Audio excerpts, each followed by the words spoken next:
Question number 6 का part number 2 solve करेंगे। 1/9 सारे की पावर 3x बराबर है 27। अब आप देखिए हमें x की कीमत चाहिए और वो पावर में पड़ा हुआ है। तो जब जो चीज़ आपको मालूम करनी हो और वो पावर में हो, तो फिर आपको ये असास जो है बेस ये बराबर करना पड़ते हैं।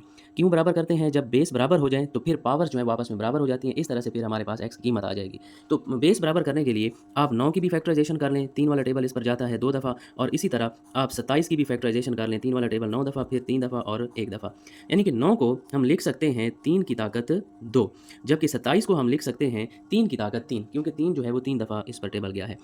अब ज़रूरी ये है कि बेस बराबर होने के लिए कि ये आमने-सामने पड़ी हुई हों, कोई रकम बटा के नीचे ना हो। तो बटा के नीचे ये 3 की पावर पड़ी है, हम इसको बटा के ऊपर जब लेकर जाएँगे तो ये पावर माइनस की हो जाएगी। बटा के नीचे 3 की पावर जमा 2 है, जब बटा से ऊपर हम लेकर आएँगे तो 3 की पावर -2 हो जाएगी। और असूल ये है कि पावर्स जो हैं, पावर के ऊपर अगर पावर आ जाए ये आपस में मल्टीप्लाई हो जाती हैं, ज़रब हो जाती हैं। तो -2 को जब हम 3x के साथ ज़रब करवाएँगे तो 3 2 6x हो जाएगा, बराबर है 3 की पावर 3।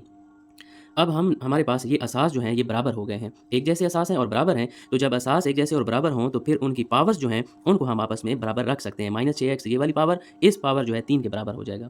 ये जो फैक्टराइज़ेशन की थी मैंने आपको स्टार्ट में ही बताया था कि जब x जो चीज़ हमने मालूम करनी है ये पावर में आ जाए तो फिर हमें असास बराबर करना पड़ेंगे। तो यही असास बराबर करने के लिए हमने उनकी फैक्टराइज़ेशन की, तो फिर हमारे पास पावर्स आपस में बराबर आ गई। यहाँ से हमें सिर्फ x की कीमत चाहिए, x इधर पड़ा रहे, ये जो नफ़ी 6 है इधर आकर तक़सीम हो जाएगा क्योंकि वहाँ पर ज़रब हो रहा है x के साथ। 3 वाला टेबल इस 6 के ऊपर 2 दफ़ा जाता है, तो x की कीमत हमारे पास आ जाएगी नफ़ी 1/2।